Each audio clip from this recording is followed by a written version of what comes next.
Hola alumnos y alumnas, nuevamente hoy día estamos viendo la clase número 5 de Contabilidad General y de Costos, que trata sobre los estados financieros. Los contenidos que veremos en esta segunda parte de la clase va a ser el estado de situación bajo PCGA y bajo las NIF. Estado de situación. Este estado de situación, según PCGA, también llamado balance general, es un estado financiero contable que va a reflejar la situación patrimonial de una empresa en un momento del tiempo determinado. Es como una fotografía de esta situación financiera de la empresa. Y va a constar de dos partes. Por una parte, del activo y por otra parte, del pasivo con el patrimonio. Así, mientras el activo muestra los derechos y los bienes con los que cuenta la empresa, entonces el pasivo más el patrimonio va a detallar las obligaciones financieras que tiene este ente económico. En resumen, este estado de situación no es más que la desagregación de la expresión que rige el principio de la partida doble. ¿Y a qué nos referimos con esto? A la ecuación del patrimonio. Con esta ecuación del patrimonio se fundamenta toda la contabilidad y esta ecuación lo que establece es que los activos va a ser igual a la suma de los pasivos más el patrimonio. Ahora, este estado de situación tiene una limitante. ¿Y cuál es la limitante? Que las conclusiones obtenidas van a ser válidas solamente para la fecha en la cual se confeccionó este balance. Por ejemplo, para el 31 de diciembre del 2020. No va a servir ya para el 2021. Y a la vez, el saldo de cada cuenta representa la situación en un momento dado y no nos permite conocer cuál ha sido la dinámica de la empresa durante el periodo que se analiza. ¿Y a qué nos referimos con esto? Por ejemplo, este estado de situación financiera que representa la situación del año 2020, entre enero hasta el 31 de diciembre, la cuenta caja dice que tenemos 4 millones de pesos. Pero resulta que quizás el mes 1 teníamos 12 millones, quizás el mes 3 teníamos 4, quizás el mes 8 teníamos 7. Entonces, este estado de situación financiera es una fotografía solamente al término del periodo de tiempo y no nos permite ir conociendo todos los movimientos. Para conocer esos movimientos tendríamos que ir a los libros contables. Por otra parte, con respecto a la periodicidad, este estado financiero se debe realizar mínimo una vez al año, al 31 de diciembre de cada año. Sin embargo, un ente económico puede decidir confeccionarlo con menor periodicidad, por ejemplo, de forma semestral, trimestral o también mensual.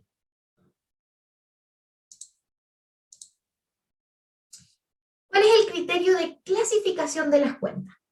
Los activos se van a clasificar de acuerdo a la liquidez, que ya explicaremos a qué nos referimos con liquidez, y las deudas, que es el pasivo, se va a clasificar de acuerdo a la exigibilidad por parte de estas terceras personas que nos están exigiendo el pago de estas deudas.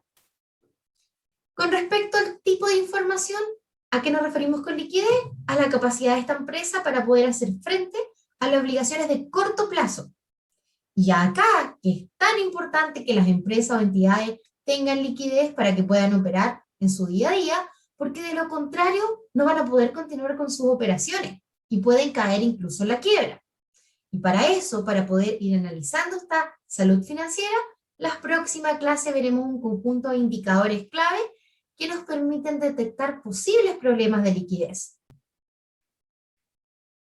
Otro tipo de información es el endeudamiento, que también se llama apalancamiento y se refiere a la estructura de deuda de la entidad, que eso incluye los plazos de las deudas que van a financiar a estos activos. Y por último tenemos la rentabilidad del capital, que, como su nombre lo dice, va a medir la rentabilidad del patrimonio de la propiedad de los accionistas, de los socios o propietarios, tanto del monto que aportaron ellos, como también el monto que se va generando por el propio negocio empresarial, que estas son las utilidades que deja cada ejercicio. Y la lógica nos dice que un valor más alto de esta rentabilidad del capital significa una situación más próspera para la empresa y también para los accionistas desde el punto de vista económico.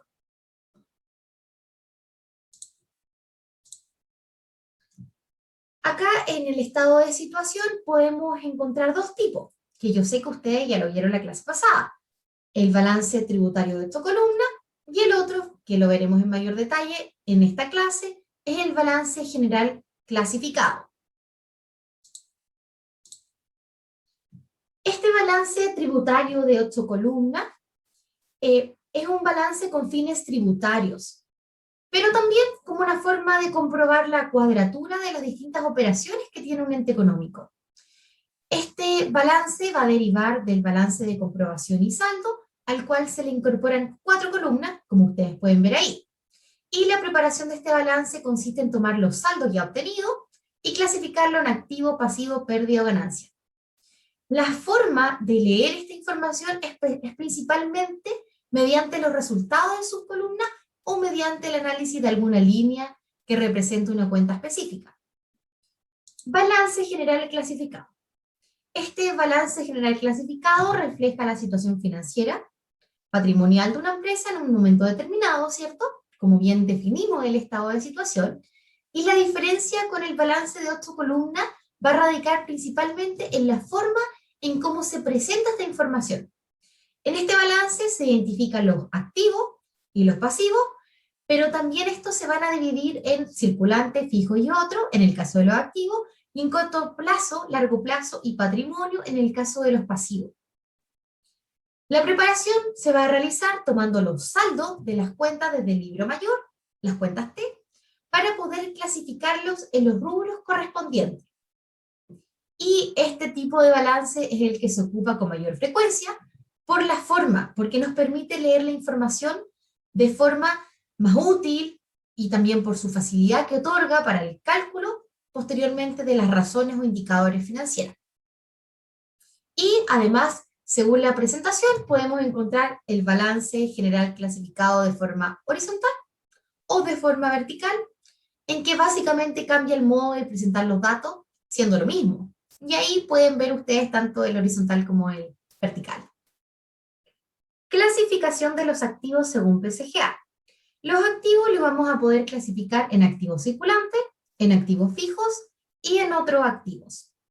Dentro de los activos circulantes vamos a tener el conjunto de bienes, recursos, valores y también deudas a favor de la empresa que van a ser realizados, vendidos o consumidos dentro del plazo de un año. Un año a contar de la fecha de estos estados financieros. Por otro lado, los activos fijos van a ser nuevamente el conjunto de bienes físicos que la empresa ha adquirido, pero no con el propósito de venderlos, porque ese no es su giro, sino para trabajar con ellos, ya sea en la producción o bien para utilizarlos en su actividad de operación. Por ejemplo, una máquina, un auto para transportar mis productos que vendo, etc. Y por otro lado tenemos los otros activos que acá se van a incluir en otros activos, todos los activos que no sean ni circulantes ni fijos, es decir, los que no clasifican en ninguna de las dos categorías que ya explicamos. Ejemplos de activos. Dentro de los activos circulantes tenemos la caja, y la caja está constituida por aquellos fondos en caja o en bancos que tienen disponibilidad inmediata, que no tienen una restricción en cuanto a obtenerlo de forma inmediata, es decir, es lo más líquido. También tenemos otro ejemplo que son los depósitos a plazo, que van a estar constituidos exclusivamente por aquellos fondos que estén depositados en bancos o instituciones financieras y que tampoco tienen restricciones. Por lo general, los depósitos a plazo, cuando uno quiere retirarlo, demoran un par de días, pero también tienen una liquidez casi inmediata. Otro ejemplo son los valores negociables, que los valores negociables son inversiones de la empresa, como por ejemplo acciones con cotización bursátil, que tienen que tener una serie de restricciones que no excedan al 10% del capital social de la empresa, ni el 5% del activo del inversionista.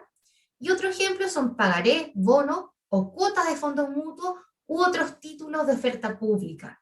Estos son algunos instrumentos de inversión que pueden acceder tanto entidades financieras como nosotros como persona natural. De hecho, hay hartas plataformas bien interesantes. A mí me gusta Fintual, que ahí uno puede invertir. ¿Y por qué me gusta? Porque invierto en empresas extranjeras que son verdes. por ejemplo, de energías renovables. Y la suma de estos recursos disponibles de una entidad, más los depósitos a plazo, más los valores negociables que posee la empresa en un momento dado, van a representar el recurso disponible que es más líquido o de liquidación inmediata. Otro ejemplo son las existencias, que esto depende del rubro que tenga la empresa, porque no todas las empresas tienen existencia. Por ejemplo, la empresa que prestan servicio no tienen existencia, pero las empresas que venden productos tienen existencia. Por ejemplo, una librería que tiene un conjunto de existencia, lápices, cuadernos, etc. A eso se refieren con la existencia. Y también otro de los ejemplos son los clientes o deudores por venta, que acá se incluyen a los deudores que son exclusivamente del rubro y constituye una de las cuentas por cobrar proveniente de las operaciones comerciales de la empresa, es decir, deudas que se tienen con los clientes. Por ejemplo, yo le vendí a un cliente pero a crédito y él me va a pagar a 4 cuotas. Esas son cuentas por cobrar de parte de la empresa. Por otro lado, los activos fijos tenemos los terrenos, que están constituidos por aquellos activos fijos de carácter inmobiliario, que no es depreciable, y todos aquellos no reproducibles, por ejemplo, bosques, yacimientos, etc. También tenemos las instalaciones o construcciones, que acá se incluyen en este rubro aquellas partidas que representen bienes inmuebles, edificados o en construcción, residencia o de uso comercial, o oficina. Además, en construcciones e instalaciones también están infraestructuras como vías, instalaciones de ferrocarril, carreteras, calles, etc. Por otro lado, otro de los ejemplos es la maquinaria y equipos, que aquí se van a clasificar todos los activos fijos que representen el equipamiento básico para que la empresa pueda producir y también pueda transportar. Por ejemplo, esta librería va a tener como equipo las cajas, donde se cobran los productos, por ejemplo, o también todos los estantes donde exhiben sus productos. Y otro ejemplo es la depreciación acumulada, que va a corresponder a las depreciaciones de todos estos activos fijos, porque sí, los activos se deprecian.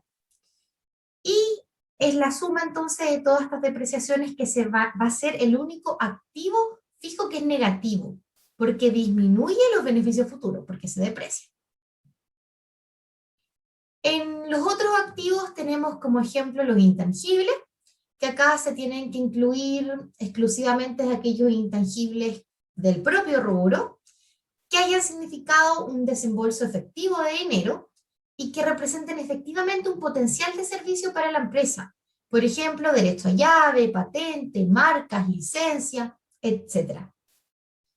Ahí entonces, dentro de los intangibles, tenemos el ejemplo de derecho a llave y patente para esta diapositiva en particular. También tenemos documentos por cobrar, que van a ser documentos que me deben, pero a largo plazo. Quizás puede ser que yo vendí a algún cliente, pero a 36 cuotas, entonces eso ya es a largo plazo. También tenemos inversiones en otras sociedades o inversiones en empresas relacionadas. Y también tenemos la amortización acumulada, que corresponde a las amortizaciones de los activos intangibles del último ejercicio. Clasificación de deuda o pasivo. Los pasivos circulantes van a ser el conjunto de deudas de la empresa con terceras personas y cuyo periodo de vencimiento no es más allá que el siguiente ejercicio contable, es decir, no es más allá que un año. Y esta es una deuda exigible. También tenemos los pasivos de largo plazo, que va a ser el conjunto de deuda que nuevamente la empresa va a tener con terceros, pero cuyo periodo de vencimiento va a ser más allá del siguiente ejercicio, es decir, es más allá de un año.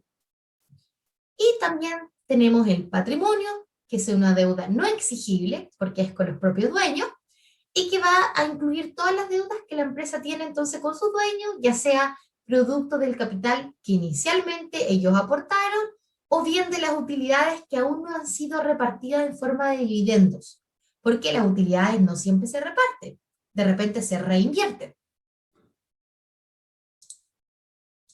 Ahora, con respecto a algunos ejemplos de pasivos circulantes, tenemos los proveedores, que va a estar constituida por todas aquellas obligaciones con plazo inferior a un año que tenemos con los proveedores. También tenemos las remuneraciones por pagar, que en realidad son los sueldos que se deben, También tenemos el impuesto por pagar, que incluye el impuesto a la renta, que corresponde pagar por las utilidades del ejercicio. Y también tenemos préstamos de corto plazo, por ejemplo, un préstamo que yo le pedí a una institución bancaria o institución financiera.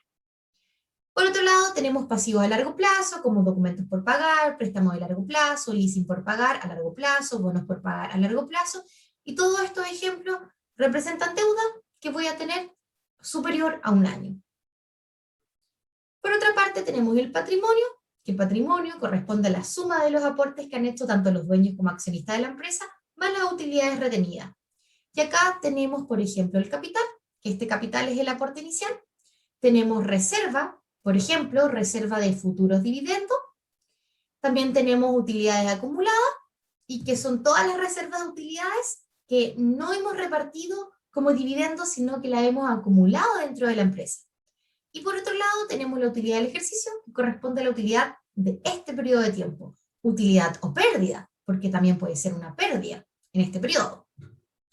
Aquí tenemos un ejemplo del balance general al 31 del 12 de X año, con activos, con pasivos y patrimonio. Y acá lo importante es que el total de activos va a ser igual al total de pasivo y patrimonio, y esto debe cumplirse. Si ustedes están haciendo un ejercicio y esto no les cuadra, es porque algo está mal. Debe cumplirse siempre. Entonces, ahora vamos a hacer un ejercicio para poder ir soltando un poco la mano. Esto es un ejercicio bastante básico. Vamos a hacer también ejercicio complejidad certamen. Y el ejercicio dice lo siguiente. Dice, a fines del año anterior, una empresa presenta los siguientes saldos. Equipos por 37.000, caja por 7.000, existencia por 3.000, ventas por 30.000, valores por pagar a corto plazo por 4.000, valores por pagar con vencimiento más de un año, es decir, a largo plazo, por 5.000, gastos en publicidad y comisiones de vendedores por 7.000, costo de ventas por 18.000, depreciación acumulada por 12.000, eso ya sabemos que va a ser negativo, dividendos por 2.000 e inversiones en otras sociedades por 3.000 y además un capital por 26.000. Es decir, nos están diciendo un conjunto de deuda. Acá nos están diciendo los saldos finales, porque detrás de esto hubo un libro diario y también libro mayor con cuentas T. Además nos dicen que consideremos una tasa de impuesto del 40%, muy alta, el cual se paga al año siguiente. Esa información es súper relevante, que se paga al año siguiente. ¿Por qué? Porque va a constituir una cuenta que se va a llamar impuesto por pagar. ¿Y qué nos piden en este ejercicio? Nos piden confeccionar un balance para fines del año anterior. Es decir, para fines del año en el cual nos presentan todas estas cuentas. Y acá lo que hay que hacer entonces va a ser clasificar todas estas cuentas. Nosotros vamos a tener que en caja 7.000, de acuerdo a la información que nos dieron, en existencias 3.000, y esto corresponden a activos circulantes, que en su totalidad nos van a dar que los activos circulantes van a ser 10.000. Por otra parte, tenemos que el activo fijo bruto, que nos informa este ejercicio, ¿cierto? Porque nos dicen que van a haber equipos por 37.000, van a ser activo fijo bruto por 37.000. Además, nos dicen que la depreciación acumulada va a ser de 12.000. Entonces, 37.000 menos 12.000 me da un total de activo fijo por 25.000. Además, el ejercicio nos dice que hay inversiones en otras sociedades. Esos son otros activos por 3.000. Y así, si yo sumo los activos circulantes, activos fijos y otros activos, me va a dar un total de activos de 38.000. Por otro lado, dentro de los pasivos y patrimonio, tenemos cuentas por pagar por 4.000, ¿cierto? Porque dice valores por pagar a corto plazo. Tenemos impuestos por pagar, y esto es súper importante. Para poder obtener ese valor de 2.000, tenemos que confeccionar el estado de resultados. En ese estado de resultados sacamos los impuestos. Por eso que en este ejercicio hay que hacer el estado de resultados para llegar a ese valor, pero no se preocupen que eso lo vamos a hacer en la siguiente parte de la clase. Y al hacer este estado de resultados nos da que el impuesto por pagar es de 2.000. Y así el pasivo circulante va a ser 4.000 más 2.000 y nos da un total de 6.000. Por otro lado, dentro del pasivo a largo plazo, ¿cierto? Porque ahí nos dicen valores por pagar con vencimiento más de un año, eso es 5.000. Y por otro lado tenemos las cuentas del patrimonio. El capital van a ser 26.000. El resultado de este ejercicio también lo vamos a obtener del estado de resultados, que vamos a llegar que es 3.000. También tenemos dividendo por 2.000, que eso va a ser negativo, porque van a salir, son dividendos que se van a pagar, y eso nos va a dar un total del patrimonio por 27.000. Y si sumamos todos los pasivos más el patrimonio, nos va a dar 38.000, que coincide con el total de activos, es decir, estamos cumpliendo la fórmula, la ecuación asociada a la partida doble. Estado de situación según la NIC 1. El propósito de este estado de situación es el mismo que según PCGA, lo único que cambia es la forma de clasificar de sus activos y sus pasivos, principalmente. Según la NIC 1, los activos se van a clasificar en activos corrientes y en activos no corrientes. ¿Cuáles son los activos corrientes? Estos activos, también llamados activos líquidos, es un conjunto de activos de una empresa que puede hacerse líquido, es decir, convertirse en dinero en menos de 12 meses. Como por ejemplo, el dinero que tengo en el banco, las existencias o mercadería, y también las inversiones financieras de corto plazo. Así, una entidad va a clasificar un activo corriente cuando se espera realizar este activo o tiene la intención de venderlo o consumirlo en su ciclo normal de operación, o cuando mantiene el activo principalmente con fines de negociación. ¿Y por qué? Porque mantiene este activo para carácter operacional, pertenece al rubro de la empresa. También porque el activo se va a realizar, eso se refiere que voy a recibir estos beneficios futuros dentro de los próximos 12 meses, después del periodo en el cual se está realizando este estado de situación, o porque el activo es efectivo equivalente al efectivo, según la NIC 7, que es una norma internacional contable. Por otro lado, ¿cuáles son los activos no corrientes? Una entidad va a clasificar todos los demás activos que no cumplen con la clasificación corriente, los va a clasificar como no corriente. En general, estos activos son los que permanecen en la empresa durante más de un año. Así se dice que es un activo no corriente. Y acá también se incluyen los activos tangibles, intangibles y financieros, que por su naturaleza van a ser de largo plazo. Hemos hablado mucho sobre el ciclo normal de operación, pero ¿qué es este ciclo normal de operación? Este ciclo normal de operación de una entidad va a ser el periodo comprendido entre la adquisición de los activos que entran al proceso productivo y su realización en efectivo o equivalente de efectivo. A eso nos referimos cuando decimos realización de un activo. Y cuando este ciclo normal de la operación no sea claramente identificable, entonces vamos a suponer que la duración va a ser de 12 meses. ¿Cuáles son algunos ejemplos de los activos? Dentro de los activos corrientes tenemos caja, banco, cliente, existencia, que ya los hemos explicado con mayor detalle en la parte anterior. Y también tenemos activos no corrientes como planta, propiedad y equipo, que son activos fijos. Tenemos inversiones a largo plazo, también tenemos patentes y marcas, que son activos intangibles. Vamos con la clasificación de las deudas, de los pasivos. Acá vamos a tener pasivo corriente y no corriente, al igual que los activos. Vamos a decir que los pasivos son corrientes, o también llamado pasivo a corto plazo, cuando contiene las deudas u obligaciones con una duración menor a un año, es decir, las obligaciones y deuda a corto plazo. Y una entidad va a clasificar un pasivo corriente cuando se espera liquidar este pasivo en su ciclo normal de operación, cuando mantiene el pasivo principalmente con fines para negociación, cuando el pasivo debe liquidarse dentro de los 12 meses siguientes a la fecha del periodo sobre el cual se está informando este estado de situación, o cuando no tiene un derecho incondicional para aplazar la cancelación de este activo. Porque de repente yo tengo una deuda que tengo que pagarla en 6 meses y hay algunas cláusulas que me permiten extenderlas. Por otro lado, ¿qué vamos a clasificar como pasivos no corrientes? Todo lo que no sea corriente. Y este pasivo no corriente, también llamado pasivo fijo, va a estar conformado por todas aquellas deudas y obligaciones que va a tener una empresa a largo plazo.